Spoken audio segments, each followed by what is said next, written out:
আসসালামু আলাইকুম ওরহমতুল্লাহ। তোমরা কেমন আছো সবাই? আশা করি অনেক ভালো আছো। ইংলিশ মজার আজকের আয়োজনে তোমাদের সবাইকে অভিনন্দন। শুকরিয়া মহান আল্লাহর কাছে, আলহামদুলিল্লাহ আমরা আরও একটি আয়োজনে হাজির হতে পারলাম। চলছে 50 বেসিক ক্লাস। আজ এটি হচ্ছে ক্লাস 19, 19তম দিনের আয়োজন।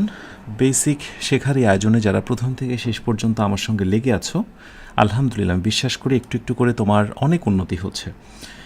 আজ আমরা যে বিষয়টি নিয়ে কথা বলবো সেটি হচ্ছে লেকচার 19-এর আলোচ্য বিষয় প্রোনাউন। যারা এই পুরো আয়োজনটি অনেক বেশি এনজয় করতে চাও তাদেরকে বলবো দ্রুত যুক্ত হয়ে যাও নিবিড় পরিচর্যা এই গ্রুপে। নামমাত্র কোর্স ফি। ক্লাসটি শেষ হলেই প্রথম কমেন্টে থাকবে ভর্তি লিঙ্ক। হয়ে যাওয়া সমস্ত ক্লাসগুলো সাজানো গোছানো, পিডিএফ, নোটস সব কিছু পেয়ে যাবে সেখানে। তো চলো শুরু করি আজকের ক্লাসটি। ওকে, সো এই বেসিক ক্লাস 19-এর টপিকটা কি? আমরা মেবি যারা ধারাবাহিকভাবে ক্লাস করছি তারা হয়তো বা জেনে গেছি, তারপর একটু লিখি। সেটি হচ্ছে প্রোনাউন। আজকে আমরা প্রোনাউন নিয়ে কথা বলবো, যেটা নাউনের পরিবর্তে বসা একটি শব্দ। আর প্রোনাউন শিখতে এসে তার সঙ্গে রিলেটেড আরও কিছু বিষয় আমরা জানবো, যেমন হচ্ছে জেন্ডার। জেন্ডার যেটা হচ্ছে যে মাস্কুলিন, ফেমিনিন, কমন, নিউটার, অর্থাৎ স্ত্রীলিঙ্গ, পুলিঙ্গ, এই জিনিসটা অর্থাৎ এইগুলো না জানার কারণেই প্রোনাউনে বড় সমস্যা হয়। মাস্কুলিন, ফেমিনিনটা সবচেয়ে গুরুত্বপূর্ণ। এর সঙ্গে পার্সনের ব্যবহারটা আমরা শিখব। আমার এই 50টি ক্লাসের মূল সামারি হচ্ছে যে 50টা ক্লাসের সঙ্গে আমি গ্রামারের অন্যান্য টপিকগুলোর যে সম্পৃক্ততা, যে রিলেশন, সেগুলো আমি দেখানোর চেষ্টা করব ইনশাআল্লাহ। সো আমাদের মূল আলোচনার বিষয় হচ্ছে প্রোনাউন। এর সঙ্গে মুখস্থ একটি অংশ হচ্ছে জেন্ডার, এবং তার সঙ্গে কিছু আলোচনার বিষয় আসবে পার্সন, এবং একই সাথে কেজেরও কিছু আলোচনা এর ভেতরেই কাভার হবে ইনশাআল্লাহ। তো আলোচনা করব বেসিক্যালি প্রোনাউন, আর এই জেন্ডার, পার্সন এবং কেজ এগুলো আমি দেখিয়ে দেবো কীভাবে পড়তে হবে। এগুলো বেসিক্যালি মুখস্থ অংশ। ওকে, সো জেন্ডারের বিষয়টা আমি একটু পরে দেখাচ্ছি তোমাদের। আজকে আমরা প্রোনাউন নিয়ে কথা বলবো। প্রোনাউন জিনিসটা কি সেটা দিয়ে আমাদের আলোচনাটা আজকে শুরু করি। প্রোনাউনের প্রয়োজনীয়তা কী, কেন প্রোনাউন আমরা ইউজ করি ইত্যাদি। ওকে, সো প্রোনাউন বেসিক্যালি যেটা হয় যে আমি ধরো কোথাও লিখছি, একটু খেয়াল করো আগে তোমরা মনোযোগ দিয়ে। প্রথমেই ছোট্ট একটা টেস্ট নিই এবং টেস্টের মধ্যে দিয়ে আলোচনা শুরু করি। খুব মনোযোগী হতে হবে। যাদের ইংরেজি শেখার ইচ্ছা গভীর থেকে তারাই মূলত ক্লাসটিতে থেকে যাও, কেমন? আচ্ছা, সো বলা হচ্ছে যে প্রোনাউন ইজ ইউজড ... নাউন। এখন অপশানে বলা হচ্ছে যে pronoun is used ... noun. So অপশানে বলা হচ্ছে যে বিফোর, অর্থাৎ বিফোর নাউন, নাউনের পূর্বে বসে। Option B instead of noun, নাউনের পরিবর্তে বসে। Option C used for noun, নাউনের জন্য বসে। আমি এই 4টে অপশান দিলাম, নিজেরা একটু ট্রাই করে দেখি। আচ্ছা, ছোটো হাতের দিই, সমস্যা নেই। ওকে, দ্রুত তোমরা আনসারটা আমাকে বলো ঝটপট করে। আচ্ছা, একজন বলছে সাউন্ডটা আরেকটু বাড়িয়ে দেন। আচ্ছা, আমার তো মনে হয় যে ঠিকঠাক মতো শোনা যাচ্ছে। হ্যাঁ, তারপরেও সমস্যা কার কার রয়েছে একটু জানিও। Okay, so pronoun is used. Pronoun ব্যবহৃত হয় নাউনের পূর্বে, নাকি নাউনের পরিবর্তে, নাকি নাউনের জন্য। ওকে, সো এই বিষয়টা একটু মাথায় রাখো। আমি আনসারটা এখন বলছি না, এইবার আমরা একটা অন্য প্যাটার্নে যাচ্ছি। ধরো আমি বললাম যে মীর লাইকস মিরস বুক। ওকে, আমি বললাম যে মীরের বইগুলো পছন্দ করে, অর্থাৎ মীর তার বইগুলো পছন্দ করে। এখানে মীর কয়জন ব্যক্তি? একজন ব্যক্তি। মীরের বই পছন্দ করে। ওকে, এই কথাটা না বলে আমি যদি বলি যে Mir likes, LIKES, likes his books, তাহলে দেখো তো কোন বাক্যটা দেখতে সুন্দর লাগছে। এইখানে মীর কথাটা আমি 2বার ব্যবহার করেছি। প্রথমটা মীর, এটা হচ্ছে নাউন, আবার নাউন, কেমন যেন একটা বেমানান, কিন্তু পরেরটা বলছে যে মীর তার বইগুলো পছন্দ করে। ব্যাস, এটা কিন্তু চমৎকার লাগছে। এই যে আমরা বারবার নাউন ব্যবহার না করে নাউনের পরিবর্তে নাউনটিকেই বোঝানোর জন্য যে আমরা প্রোনাউনটা ইউজ করি, এটাই হচ্ছে মূলত প্রোনাউন ব্যবহার করার প্রয়োজনীয়তা।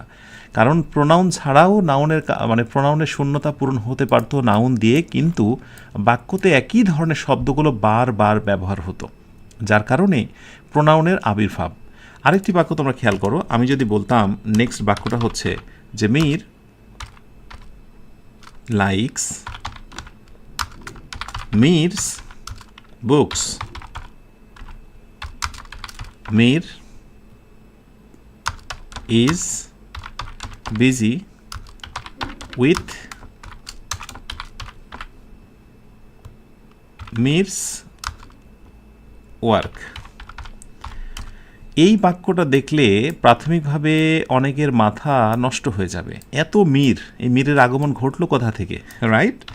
সো আমরা যেটা জানি যে নাউন একবার ব্যবহার হয়ে গেলে পরবর্তীতে তার প্রোনাউন ব্যবহার করাটাই হচ্ছে স্মার্ট, এবং সেটা শুনতে সুন্দর শোনায়। তাহলে মীর লাইকস মিরস হাউ বুকস এর পরিবর্তে আমরা এখানে দেব, এই মীর মানে হচ্ছে হিজ বুকস, অর্থাৎ মীর তার বই পড়তে পছন্দ করে। মীর ইজ বিজি, এইবার আর মীর দেব না আমরা, যেহেতু মীর একবার ব্যবহার করেছি, মীরের পরিবর্তে আমরা এখানে হি দেব। So he is busy with his work. তাহলে বাক্যগুলো কত চমৎকার লাগছে এবার, যে Mir likes his books, he is busy with his works. এই যে একই ধরনের শব্দগুলো বারবার আমরা অ্যাভয়েড করতে চাই, এ কারণেই মূলত ইংরেজিতে নাউনের পরিবর্তে প্রোনাউনের এই ব্যবহার। আশা করি বুঝতে পেরেছ। এখন আমরা একটু উত্তরে আসি। প্রোনাউন ইজ ইউজড, প্রোনাউন ব্যবহৃত হয় বিফোর নাউন, নাউনের পূর্বে। তুমি খেয়াল করে দেখো, এই হচ্ছে বুক, বুকের পূর্বে হিজ, এটাও কিন্তু একটা প্রোনাউন, তাহলে নাউনের পূর্বে বসতেই পারে, অতএব এটি right. Pronoun is used instead dot dot noun, অর্থাৎ প্রোনাউন বসে নাউনের পরিবর্তে। অবশ্যই মীরের পরিবর্তে কিন্তু এখানে হি বসেছে, একেবারে মীরটাকে তুলে দিয়ে তদস্থলে সেটার পরিবর্তে বসেছে। ইনস্টেড অফ মানে হলো পরিবর্তে। তাহলে আমরা এখানে বলতে পারি যে pronoun is used instead of noun, নাউনের পরিবর্তে ইনস্টেড অফ আমরা নেব। আর হচ্ছে pronoun is used for noun, অবশ্যই প্রোনাউন বসে কার জন্য, নাউনের জন্য। অবশ্যই বুকসের আগে হিজ বসেছে, নাউনের জন্যই তো প্রোনাউন বসেছে, রাইট? এই হিজ তো আসলে অন্য কারোর জন্য বসেনি, এখানে হিজটা বসেছে নাউনটিকে ইঙ্গিত করার জন্য, তার মানে ফরটাও রাইট আনসার। সো এই কোয়েশ্চেনের আনসার হচ্ছে অল। যারা বুঝে শুনে সবগুলো রাইট আনসার দিতে পেরেছো, তোমাদের সবাইকে অভিনন্দন। এটা একটি সহজ কোয়েশ্চেন, বাট ডেফিনেটলি সৃজনশীল, বুঝতে হবে।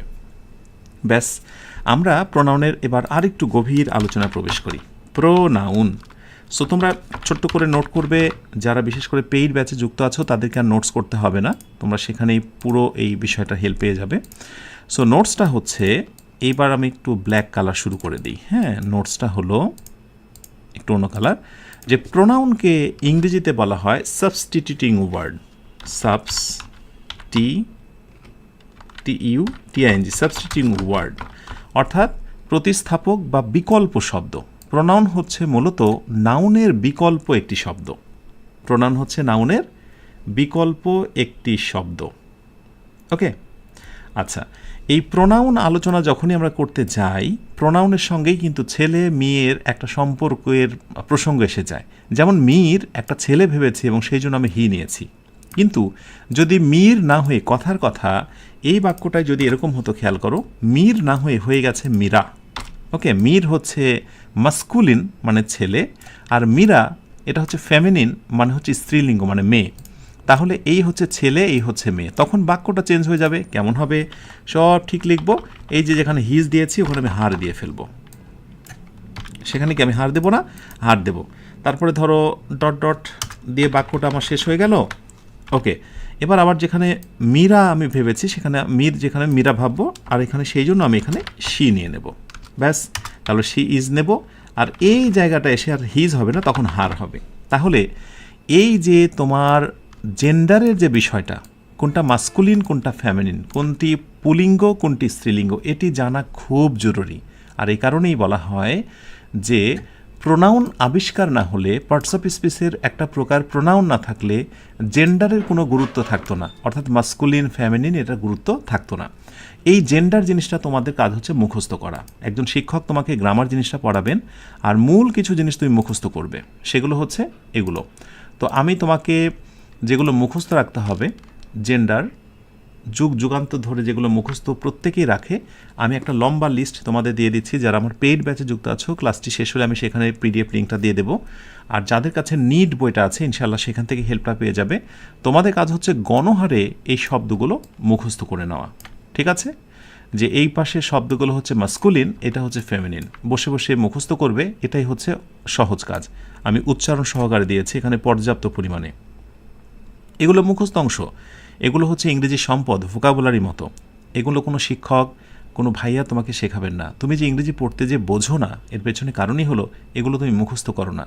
কিছু জিনিস একজন শিক্ষক, একজন মেন্টর, আমি, এমন অনেকেই তোমাকে শেখাবেন। আর কিছু জিনিস হচ্ছে সঞ্চয়, যেটা তোমাকে করতে হবে। আমি শিখিয়ে দিলাম যে জেন্ডার মূলত মুখস্থ করার বিষয়। জেন্ডারের ক্লাসিফিকেশানস, ছোট ছোট যে পার্থক্যগুলো, সেগুলো তুমি এমনিই বুঝে ফেলবে আমার 50 ক্লাসে। কিন্তু এখন মৌলিক দুটি প্রকার, মাস্কুলিন এবং ফেমিনিন। মাস্কুলিন মানে হচ্ছে পুলিঙ্গ, মানে এগুলো দ্বারা সবগুলো পুরুষ বোঝায়। আর ফেমিনিন মানে স্ত্রীলিঙ্গ, এগুলো সব দ্বারা মেয়ে বোঝায়, রাইট? সো আশা করি যে ক্লাসটি শেষ করে পড়বে, এবং আমি আগামী ক্লাসে যদি জানতে চাই কারা কমপ্লিট কন্ট্রোলে নিয়ে এসেছো মাস্কুলিন এবং ফেমিনিন জেন্ডারের এই চার্টটা, তারা একটু আমাকে জানাবে, কেমন? ব্যাস, এটি হচ্ছে তোমাদের জন্য মুখস্থ অংশ। এটা যদি তোমাদের মুখস্থ থাকে তাহলে তো খুব ভালো, আর না হলে মাঝে মাঝেই ব্যথার সম্মুখীন হবে। এবার আমি একটু দেখি যে আসলে তোমরা কী ধরনের সমস্যা ফেস করবে। লেটস সি, একটু দেখো তোমরা। প্রথম কথা হচ্ছে যে আমরা কিন্তু কোনোভাবেই, মানে আমরা এটা ভুলে যাইনি যে আমাদের আজকের আলোচ্য বিষয় হলো প্রোনাউন। প্রোনাউনটাকে ফোকাসে রেখে প্রোনাউনের সঙ্গে সঙ্গতিপূর্ণ জিনিসগুলোর কথাই বলছি। যেমন আমি যদি বলি I saw a bachelor, BACHELOR, bachelor, filling in the gap, bachelor, LIVS, lives alone, সে একাকী বাস করে। ওকে, সো অপশান হিসেবে আমি এই জায়গাতে কি আমি হি নেব, অপশান হিসেবে আমি শি নেব। দেখো কি ছোট ছোট বিষয়গুলো নিয়ে কনফিউশন তৈরি হতে পারে যদি তুমি জেন্ডার কন্ট্রোলে না রাখো। আচ্ছা, আমি আরেকটি বাক্য দিলাম, এবং আই স আ ব্যাচেলরের জায়গায় আমি দেব ধরো স্পিনস্টার ডট ডট অ্যালন। ঝটপট করে একটু আনসারটা জানাও তো, কোন কোয়েশ্চেন্সের কী আনসার হবে। যে আমি একজন ব্যাচেলরকে দেখেছিলাম যে সে একাকী বসবাস করে, আর আমি একজন স্পিনস্টারকে দেখেছিলাম যে একাকী বসবাস করে। ব্যাচেলর মানে তোমরা অনেকেই জানো অবিবাহিত, কিন্তু অনেকেই জানো না স্পিনস্টার মানে কি। মাশাআল্লাহ, অনেকে আত্মবিশ্বাস নিয়ে আনসার দিচ্ছ। ইয়েস, সেটি হচ্ছে যে এই জায়গাটাতেই তোমাকে মাস্কুলিন এবং ফেমিনিন জেন্ডার সম্পর্কে জানতে হবে, এবং এই জেন্ডারের সঙ্গে যে প্রোনাউনের একটা সম্পর্ক আমাদের আজকের আলোচ্য বিষয়, আমি সেটা তোমাকে দেখাচ্ছি। একটু আগে তোমাদের যে লিস্টের কথা বললাম মুখস্থ করতে হবে, সেখানে দেখবে দেওয়া রয়েছে ব্যাচেলর। ব্যাচেলর মানে হচ্ছে কি বলতো, অবিবাহিত ছেলেকে বোঝানো হয় ব্যাচেলর। সো অবিবাহিত ছেলে মানে কি, ছেলে মানে তো হি। সো এখানে রাইট উত্তর হচ্ছে I saw a bachelor, he lives alone. আমি একজন ব্যাচেলর ছেলেকে দেখেছিলাম যে একাকী বসবাস করে। আর এই ব্যাচেলরের ফেমিনিন মানে স্ত্রীলিঙ্গ হচ্ছে স্পিনস্টার, অথবা মেইড, দুইটা আছে, স্পিনস্টার। তার মানে অবিবাহিত মেয়েদেরকে বলা হয় স্পিনস্টার, আর অবিবাহিত ছেলেদেরকে বলা হয় ব্যাচেলর।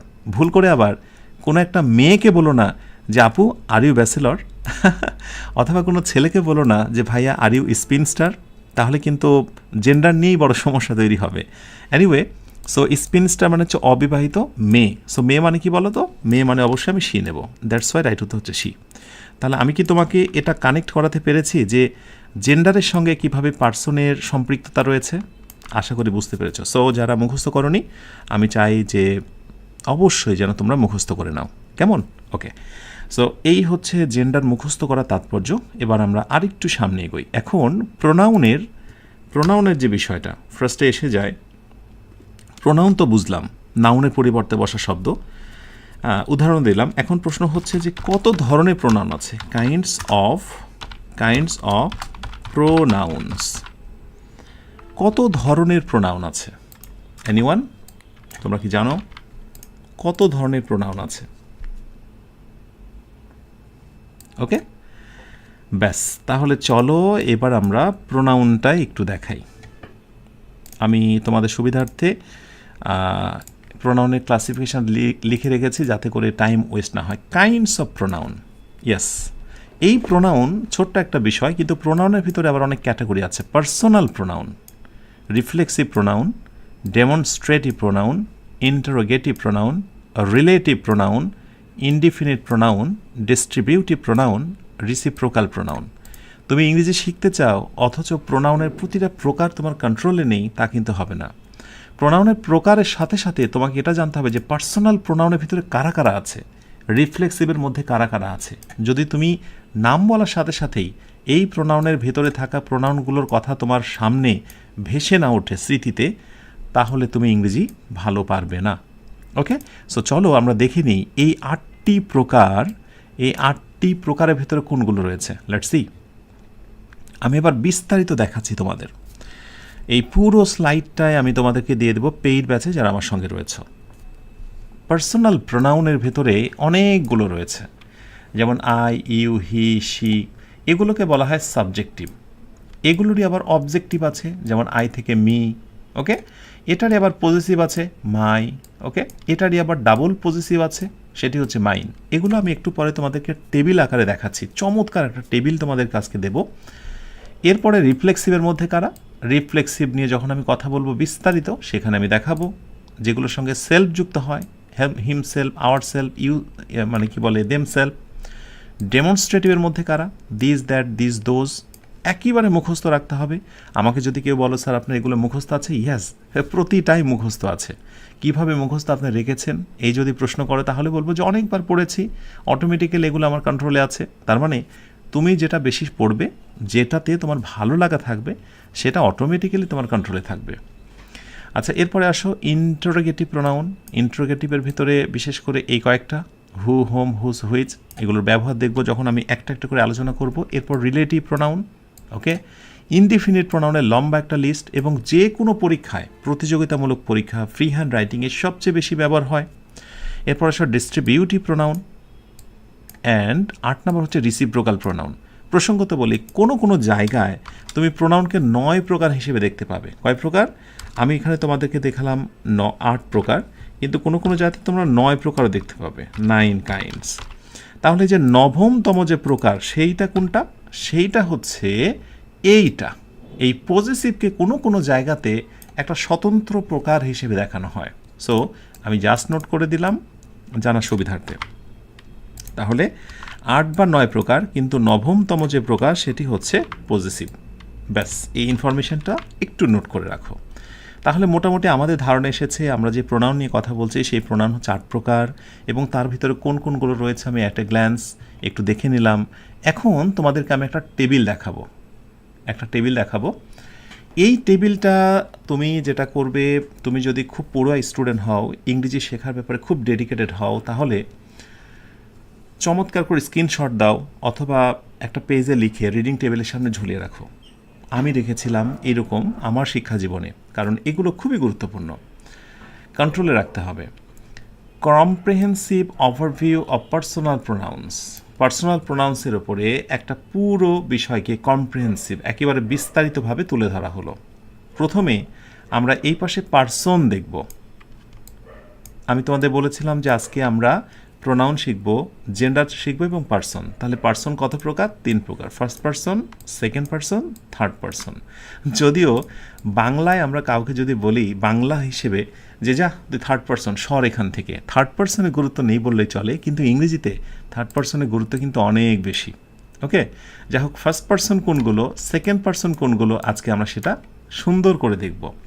এবং প্রতিটা পার্সনেরই কিন্তু আবার 2টা করে কি বলে ক্লাসিফিকেশন আছে, প্রকার আছে। ফার্স্ট পার্সনের একটা হলো সিঙ্গুলার, একটা হচ্ছে প্লুরাল।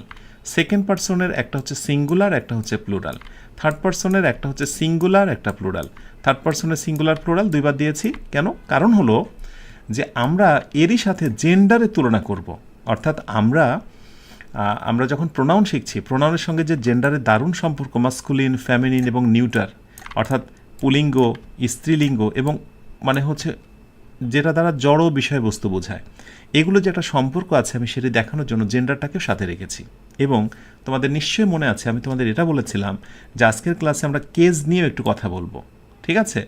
সো এটিকে আমরা বলি যে সাবজেক্টিভ প্রোনাউন, সেটি বলা হয় সাবজেক্টিভ কেস।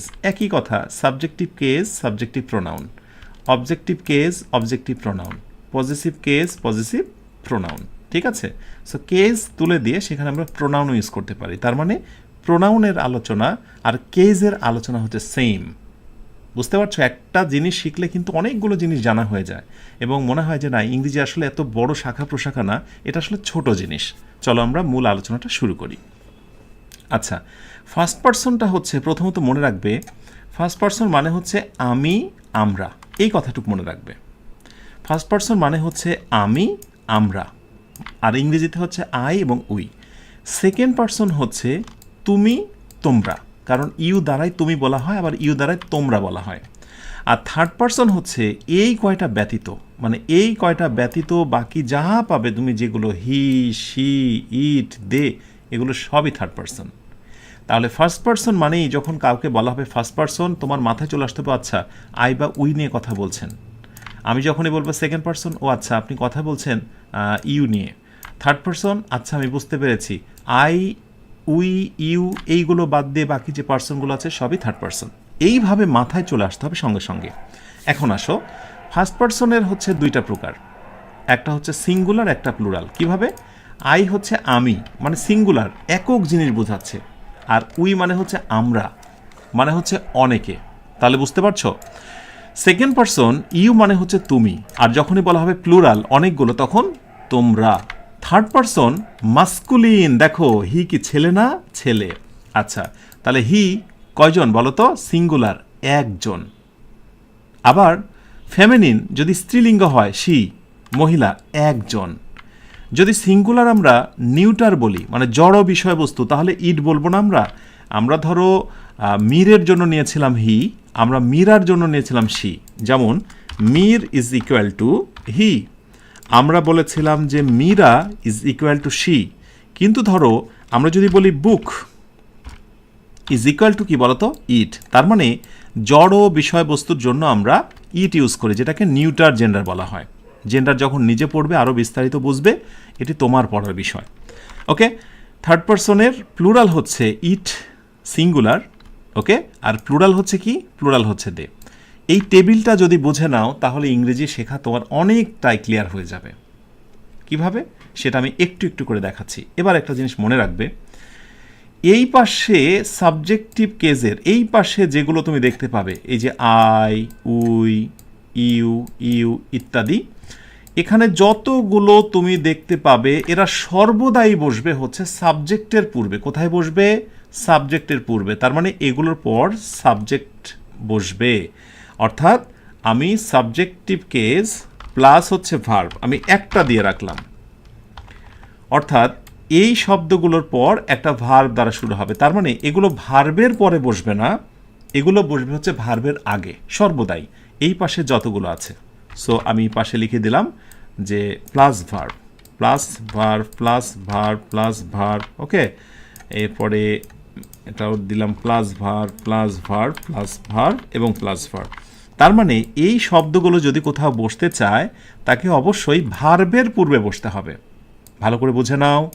এবার আসো, আই থেকে মি হতে পারে, এটা মুখস্থ করতে হবে আজকের ক্লাসটি শেষ করে, যে আই থেকে মি, তারপরে মাই, তারপরে মাইন, উই থেকে আস, তারপরে আওয়ার, তারপরে আওয়ার্স। এইখানে যতগুলো রয়েছে এভাবে সবগুলো মুখস্থ করতে হবে।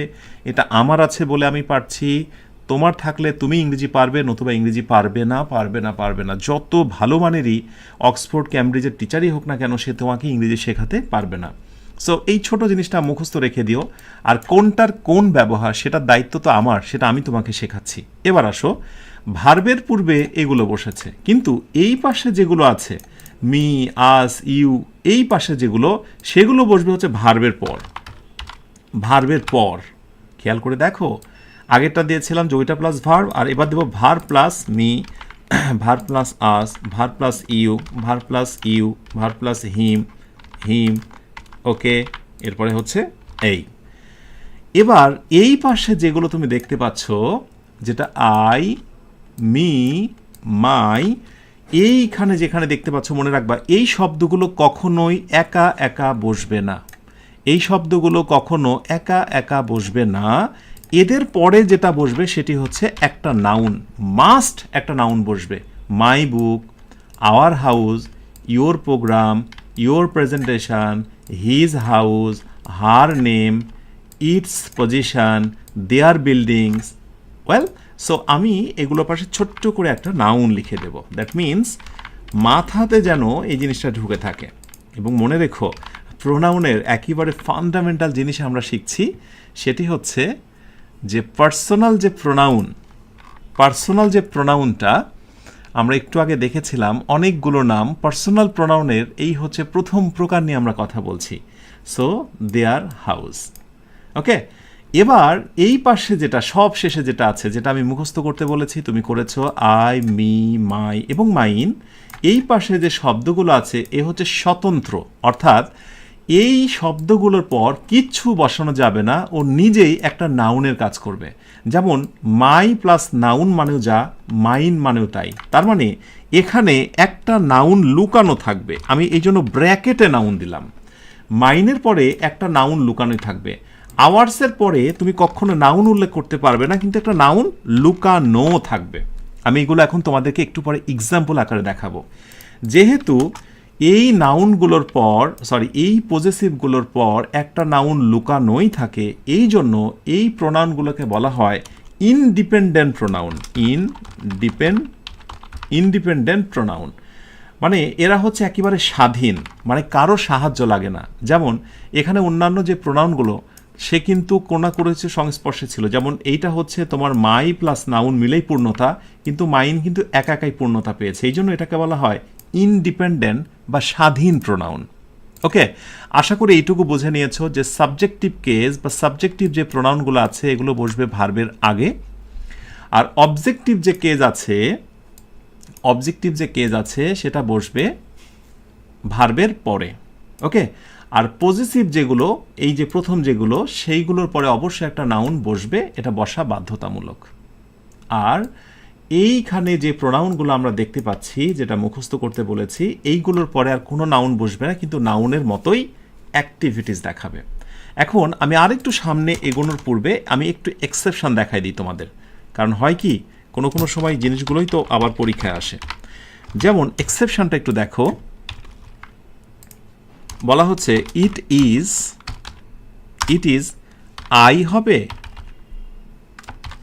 নাকি হু ডিড ইট। এ একটা টেস্ট, এবং টেস্ট দিয়ে বলা হচ্ছে এখানে কি আই হবে নাকি অপশন বিতে মি হবে। একটা টেস্ট। আমি একটু আগে তোমাদের যেটি বলেছি যে ফিলিং ইন দ্য গ্যাপ, এবার তুমি খেয়াল করে দেখো ভার্ব আছে, ওকে ভার্ব। সো ভার্বের পরে নর্মালি তুমি কি বসাতে চাইবে? তুমি বলবে যে আই আর মি নিয়েই তো দ্বন্দ্ব, আমি তো দুইটা অপশান দিয়েছি। তো তুমি হয়তো বলবে যে স্যার যেহেতু এখানে ভার্ব আছে, অতএব ভার্বের পরে কিন্তু এখানে মি হবে, রাইট? কিন্তু এটাই হচ্ছে ব্যতিক্রম, যে যদি কোথাও বি ভার্ব থাকে, বি ভার্ব দ্যাট মিনস হচ্ছে এম, আমি পরবর্তীতে দেখাবো, ইজ, এরপরে আর, এরপরে ওয়াজ, তারপরে ওয়ার, এর সঙ্গে আরও তিনটা রয়েছে, বি, বিন, বিং, দরকার নেই, আমি আপাতত এই কয়টা দিচ্ছি। যে এগুলোর পর সর্বদাই কিন্তু সাবজেক্ট ফর্ম হয়, অর্থাৎ এই বি ভার্ব যেটা ইজ, এগুলো পর হবে সাবজেক্ট ফর্ম মানে কি বলতো, এই যে এই পাশেরটা, অতএব এখানে হবে ইটস আই।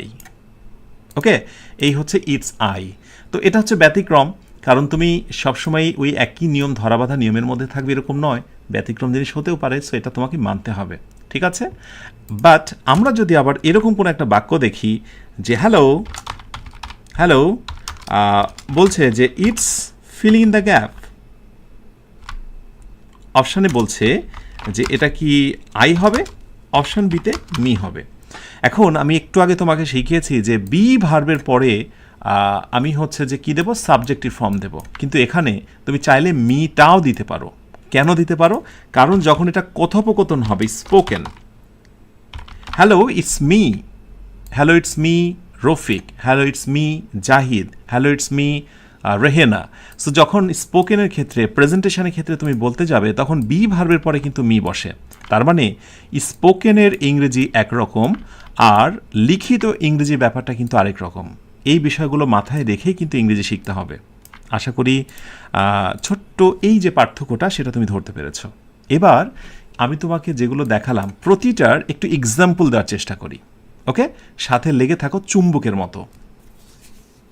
আমি যতগুলো দেখিয়েছিলাম, I, me, my, mine, we, us, hours, এই যে শব্দগুলো এবং যেগুলো first person singular, first person plural, আমি এগুলোকে আলাদা করে নিয়েছি এবং সবগুলোর আমি আবার এক্সাম্পল দিয়েছি।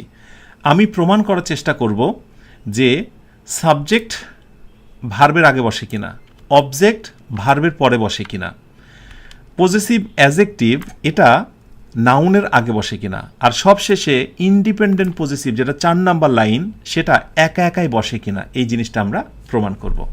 ওকে, আচ্ছা।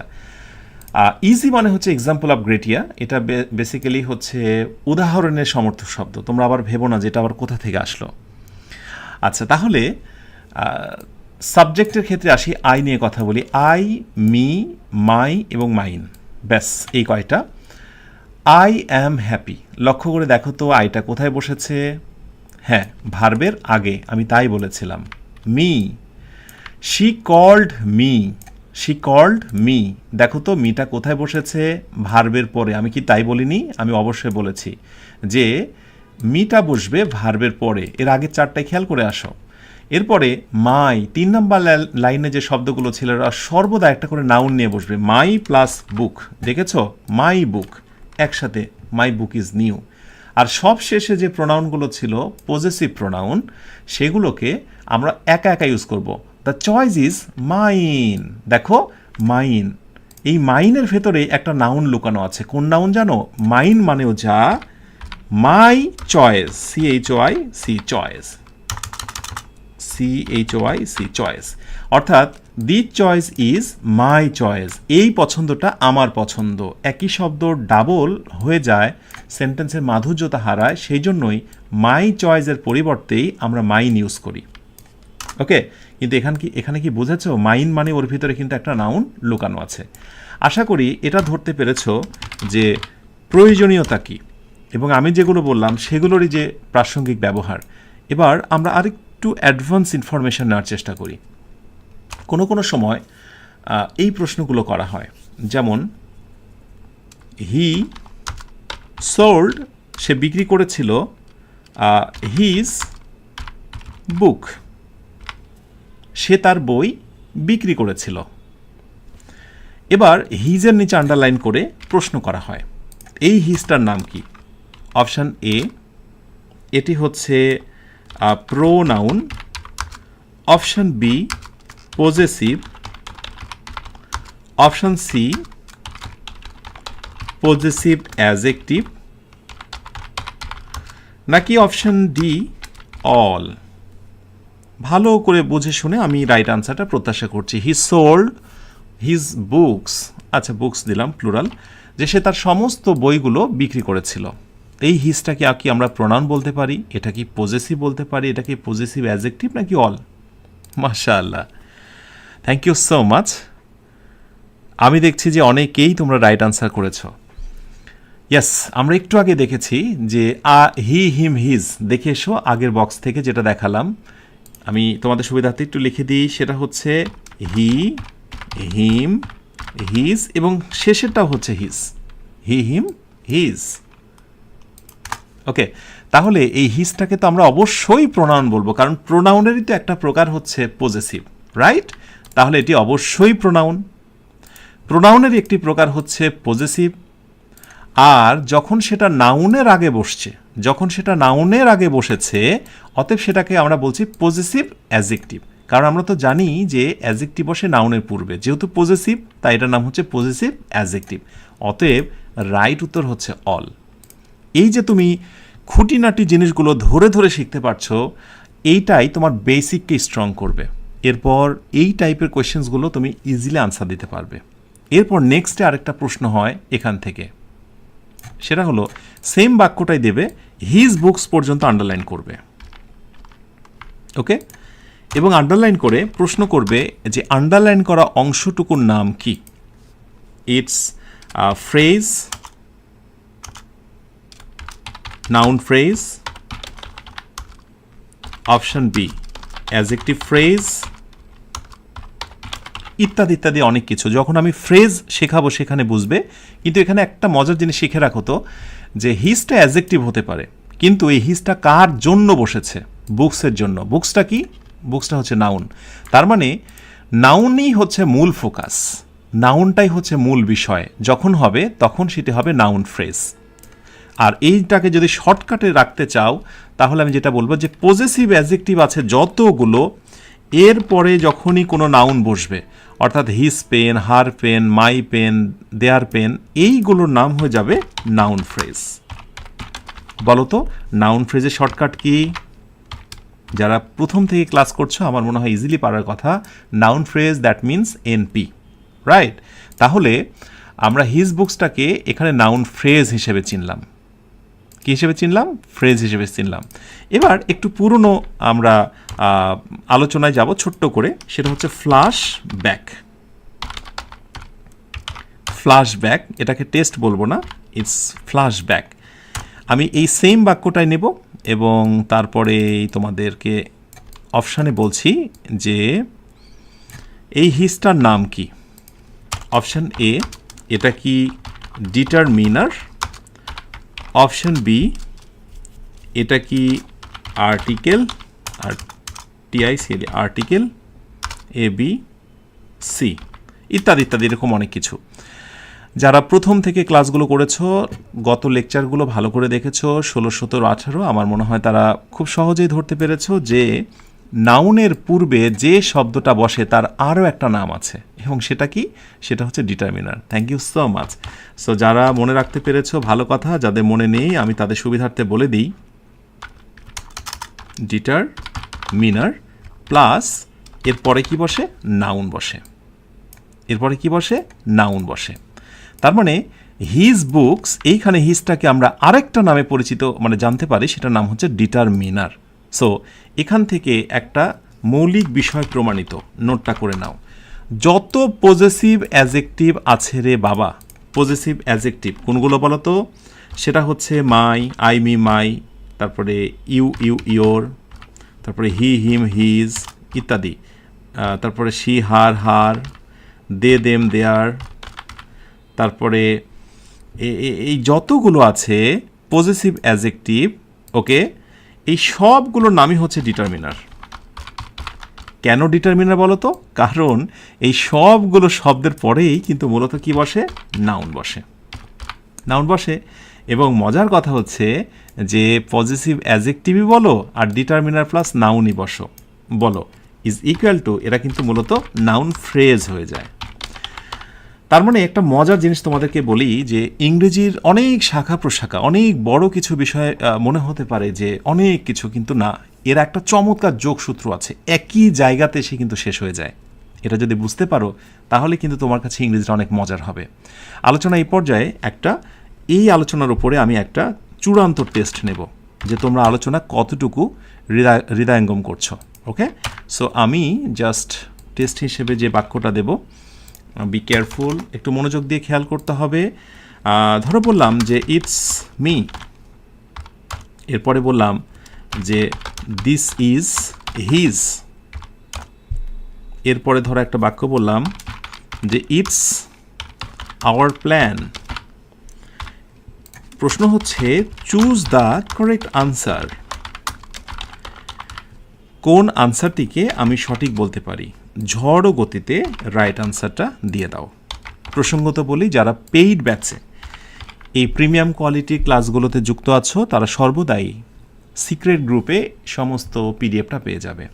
সো কষ্ট করে নোটস করতে হবে না। আমি বিশ্বাস করি ইনফরমেটিভ একটা ক্লাস করা, একই সাথে সেটি আবার নোটস করা, এটা একটা ট্রাভেলসাম একটা ওয়ার্ক, খুবই কঠিন একটা ব্যাপার। তো আমি চাইবো যে তোমরা শুধু ক্লাসটা দেখবে, নোটস করবে। আমি যখন পেইড ব্যাচে দিয়ে দেবো সেইখানে জাস্ট নোটস করার সময় আরেকবার কানে ইয়ারফোন লাগিয়ে চমৎকার করে খাতায় নোটস করবে। এভাবেই ইংরেজি পূর্ণতা পাবে। ক্লাস তো মাত্র নেব 50টা। ওকে, অলরেডি আজকে 19তম ক্লাস। পূর্বের ক্লাসগুলো চমৎকার করে সাজানো আছে কোথায়, নিশ্চয়ই তোমরা জেনেছো, কারণ এই কথাটি আমি আগেই বলেছি।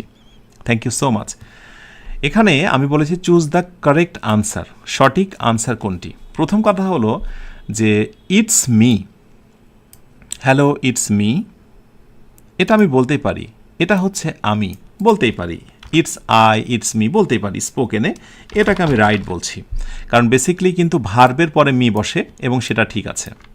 এরপরে দিস ইজ হিজ, অনেকের কাছে এই বাক্যটাই কিন্তু ভুল মনে হতে পারে, এই বাক্যটাই ভুল মনে হতে পারে, কিন্তু এই বাক্যটাও রাইট রয়েছে। অনেকেই দেখলাম যে এটা ভুল ধরতে পারোনি, আসলে দিস ইজ হিজ। তোমরা একটু চলে যাও, হি, এরপরে হিম, তারপরে হিজ, তারপরে হচ্ছে আবার হিজ, মনে আছে তো এই স্ট্রাকচারটা? আচ্ছা, হি সাবজেক্টের জায়গায়, হিম অবজেক্টের জায়গায়, আর এই 3 নম্বরে যেটা থাকবে এরপরে থাকবে একটা নাউন, মানে হিজ বুক। আর যদি হিজের পর তুমি আর কিছু না দাও তাহলে মনে মনে করতে হবে এর নিচে এর ভেতরে একটা নাউন লুকানো আছে, ওই মাইনের মতো। তার মানে দিস ইজ হিজ, এই কথাটা মানে হচ্ছে দিস ইজ হিজ বুকস, বা দিস ইজ হিজ বুক। তার মানে এইখানে যে হিজটা আমি দিয়েছি এটা হচ্ছে 4 নাম্বার আমার হিজ, ওর ভিতরে একটা নাউন লুকানো আছে, সো এটিও হচ্ছে রাইট। এইটা যেদিন বুঝতে পারবে সেদিন ইংরেজির একটা বড় ইন্দ্রজাল তোমার কাছে ক্লিয়ার হবে। ইটস আওয়ার প্ল্যান, সমস্যা কোথায়? উই আস আওয়ার, আওয়ারের পরে একটা নাউন বসতেই পারে, আওয়ার প্ল্যান। মনে আছে তো 3 নাম্বার যে লাইনগুলো পজেসিভ, যেগুলো অ্যাডজেক্টিভ, উই আস আওয়ার, একটু দেখো, উই আস আওয়ার, এরপরে হচ্ছে আওয়ার্স। বুঝতে পারছো ওই টেবিলটা মুখস্থ করা কতটা জরুরি তোমার জন্য? অ্যান্ড আওয়ার এরপরে অবশ্যই একটা নাউন বসবে, অ্যান্ড দ্যাটস ওয়াই এখানে প্রতিটি আনসারই হচ্ছে রাইট, কোনো আনসারই কিন্তু ভুল নেই, রাইট রাইট রাইট। তোমার কনফিডেন্সটা অভাব দেখার জন্যই, তোমার কনফিডেন্সের মাত্রাটা পরিমাপ করার জন্য আমি প্রতিটি আনসারই সঠিক দিয়েছিলাম, যে দেখি আসলে একজন শিক্ষার্থীকে যদি মূল্যায়ন করতে চাওয়া হয় তাহলে সবচেয়ে বেস্ট বিষয়টা হচ্ছে পিন পয়েন্টিং ইরর, একটা বাক্য লিখে সেই বাক্যের মাঝ থেকে ভুল বের করা। ওকে, ব্যাস এই হচ্ছে বিষয়। এরপর ফার্স্ট পারসন, আমরা যদি প্লুরালে আসি, আমরা আজকে ফার্স্ট পারসন প্লুরাল পর্যন্ত থাকবো, সেটা হচ্ছে উই আস আওয়ার, এরপরে কি বলো তো, আওয়ার্স। আমার মনে আছে উই বসবে সাবজেক্টে মানে ভার্বের জায়গায়, আস বসবে ভার্বের পর অবজেক্টের জায়গায়, আওয়ার বসবে সেখানে যেখানে থাকবে একটা নাউন, মানে এটা কিন্তু আমার মনে রাখতে হবে, এটা আমার মনে আছে। আর আওয়ার্সের পরে কিচ্ছু দিতে হবে না, এরপরে এর গর্ভে একটা নাউন সর্বদাই লুকানোই থাকে। ওকে, আচ্ছা, তাহলে আমরা এবার দেখি একটু। We are going to school, we সাবজেক্টের জায়গাতে বসেছে সাবজেক্টিভ। দে স আস, দে স আস, তারা আমাদেরকে দেখেছিল অ্যাট দ্য পার্ক। আচ্ছা বলো তো, এটা কি ভার্বের পরে না? এটা কি অবজেক্টিভ না? ওকে, যদি এমন একটা গ্যাপ কোথাও দেয়া থাকে যে বলো তো এখানে উই হবে নাকি আস হবে নাকি আওয়ার হবে, যদি এই 3টা অপশান দেয়, আর তোমাকে যদি এখন বলা হয় এই ক্লাসটা এই মুহূর্তে যারা আছো যে বলো তো এই কয়টার ভিতরে রাইট আনসার কী হবে, এবার বলো তো যদি কোনোভাবেও এই ভুলটা করো এর দায়ভার কার? আমি কি তোমাকে শেখাইনি, বা আমার মতো আরেকজন শিক্ষক, মেন্টর, সম্মানিত যারা তোমার ক্লাস নেন ওনারা কি তোমাকে শেখাননি? অবশ্যই শিখিয়েছে, তুমি হয়তোবা সেটা ধরতে পারোনি। কিন্তু এই সব জায়গাগুলোতে ভুল করার মানেই হলো যে তুমি ইংরেজির একেবারেই ফান্ডামেন্টাল বেসিক জিনিসটা জানো না। ওকে, সো দে স, আমরা বলেছি ভার্বের পরে এটা হতে পারে না, ভার্বের পরে আওয়ার হতেই পারে না, আওয়ারের পরে একটা নাউন থাকবে রে বাবা। ওকে, সো ভার্বের পরে যেটা বসতে পারে সেটি হচ্ছে object, that's why the right answer is us. Yes, এই যে যারা কনফিডেন্টলি লিখছো যে স্যার আমার বুঝ এসেছে, ইটস রাইট আনসার, এই জিনিসটাই তোমাকে ইংরেজি শেখায় উদ্বুদ্ধ করবে। আত্মবিশ্বাস মানুষকে অনেক দূর নিয়ে যায়। আত্মবিশ্বাস না থাকলে তুমি যা বলছো যা করছো সব কিছুই কিন্তু ভুল ভুল মনে হয়। আত্মবিশ্বাস বিশ্বাসে জন্ম দেয়, আর বিশ্বাস সুন্দর একটি স্বপ্ন বাস্তবায়নের জন্য সহায়ক হয়। তো আমার বিশ্বাস তোমার এই ক্লাসগুলো তোমার ইংরেজি ফান্ডামেন্টাল বেসিকটার বিষয়ে একটা দারুণ কনফিডেন্স দিচ্ছে। এবার আসো আওয়ার টিম, এই যে বলেছিলাম আওয়ারের পরে অবশ্যই নাউন বসবে, hour team on the game, right? তাহলে বুঝতে পেরেছ, hour team on the game. এবার বলো তো, যদি এরকম একটি বাক্য তোমাকে কেউ দিয়ে বলতো যে বলো তো এই দুইটা বাক্যের মধ্যে কোনটা সঠিক কোনটা ভুল, সেটা হচ্ছে our team on the game আর আওয়ার অন দ্য গেম। হ্যাঁ, এই একটা টেস্ট দিল এবং দিয়ে বললো যে কোন আনসারটা সঠিক কোনটা ভুল। এইটা পারার জন্য কি খুব বেশি কঠিন স্টাডি করা দরকার আছে? এটাই হচ্ছে বেসিক, যে আওয়ারের পরে নাউন আছে, অতএব বাক্যটা রাইট। আওয়ারের পরে নাউন নেই মানে বাক্যটা ভুল, সো এটি হচ্ছে রং। যখন তুমি বেসিকটা বুঝে ফেলবে না, তখন ইংরেজি বাক্য দেখার সাথে সাথে তুমি ধরে ফেলবে, ও আচ্ছা বাবা তুমি এখানে লুকিয়ে আছো, ভুল। আচ্ছা, তাহলে hour team on the game, আমার দল খেলায় জিতেছিল। এবার আসো, the victory is ours. The victory is ours, বুঝতে পারছো? আওয়ার্স ও একা একায় বসতে পারে। তুমি জানো এই বাক্যটারই আরেকটা রূপ কি, দেখতে চাও? দ্য ভিক্টরি ইজ আওয়ার্স দেব না, এবার আওয়ার ভিক্টরি। এই জয় হচ্ছে আমাদের জয়। আসলে মূলত বাক্যটা ঠিক এরকম। তুমি এই জায়গাটা একটু খেয়াল করো। তুমি যখন সবার শেষের এই আওয়ার্স নিয়েছো, এর ভিতরে নাউন লুকানো আছে, এটা দিতে হয় না। কিন্তু যদি আওয়ার দাও, মানে এই তৃতীয় নাম্বারটা, এরপরে তোমাকে একটি নাউন উল্লেখ করতেই হবে। দ্য ভিক্টরি ইজ আওয়ার্স, এই বিজয় আমাদের। Are the victory is our victory, এই বিজয় আমাদের বিজয়। তো বিজয় কথাটা তুমি দুইবার ইউজ করছো, বাংলাতে দুইবার বলছো, শুনতে একটু বেমানান লাগে। সেই জন্যই আওয়ার্স ইউজ করাটাই হচ্ছে বেস্ট। তাহলে কেউ যদি বলে যে বলো তো দুইটা বাক্যের ভিতরে কোনটা সঠিক, তাহলে দুইটাই সঠিক। কিন্তু শুনতে কোনটা ভালো লাগছে? শুনতেও এটা ভালো লাগছে, কিন্তু অর্থগত দিক থেকে এটা সবচাইতে বেস্ট। কারণ আমি বলছি এই বিজয় আমাদের, তার মানে কি এই বিজয় আমাদের বিজয়। এই বিজয় কথাটা লুকানো, এবং এটা তো স্পষ্ট, তো বোঝাই যাচ্ছে বিজয় নিয়ে কথা বলছি। কিন্তু যখন বলবো the victory is our victory, এই বিজয় হলো আমাদের বিজয়, আবার বিজয় কেন? দুইবার বিজয় ইউজ করাটাই একটু রিডান্ডান্ট এবং একটু বাহুল্য দোষ, একটু যেন বিরক্তিকর মনে হয়েছে। এবং এই আলোচনাটা করতে এসেই তোমাদের পুরনো একটা স্মৃতি মনে হবে। তোমরা কেউ এই বাক্যটা দেখেছো কি না সত্যি করে মন থেকে বলবে যে ours is an age of modern science. Ours is an age of modern science. তো আমি ছোটোবেলায় যখন মডার্ন সায়েন্স এই কম্পোজিশনটা, এসে প্যারাগ্রাফটা পড়তাম, সেখানে দেখতাম ours is an age of modern science. আমার মাথায় আসতো না যে আচ্ছা এখানে আওয়ার্স কেন রে বাবা, বাক্যের শুরুতে আওয়ার বললেও তো হতো, তা আওয়ারের সঙ্গে এসটা কেন? বলো, রহস্যটা কি উন্মোচন করতে পারছো যে কেন আসলে সেই দিন বা সেই সব কম্প্রেনশন বা প্যাসেজগুলোতে আওয়ার্স ইউজ করা হতো? জানাও দেখি। ইয়েস, এইবার তোমরা ধরতে পেরেছ। এই বাক্যটাকে আমরা এইভাবে লিখব, তুমি খেয়াল করো। তুমি যদি আওয়ার্স দিতে না চাও, তাহলে তুমি বলো যে our age is an age of modern science. তুমি আওয়ার দিলে তোমাকে নাউন দিতে হবে, ওকে? আর তুমি যখন আওয়ার্স দিচ্ছ, এর মানে হচ্ছে ওর ভিতরে এস কথাটা লুকানো আছে। কি লুকানো আছে? এস কথাটা লুকানো আছে। তাহলে দুইটাই সঠিক, কিন্তু এইটা হচ্ছে বেস্ট। এবং এটা ইংরেজি গ্রামার যখন তুমি অনেকবার পড়বে, বুঝবে, তখন এই টাইপের বাক্যগুলো তুমি অটোমেটিক্যালি ইউজ করবে। যেমন আমি যদি এখন বলি যে মাই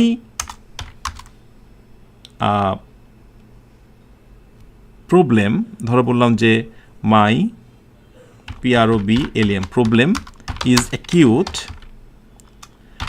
আমার প্রবলেমটা খুবই তীব্র, আমার প্রবলেমটা খুবই তীব্র।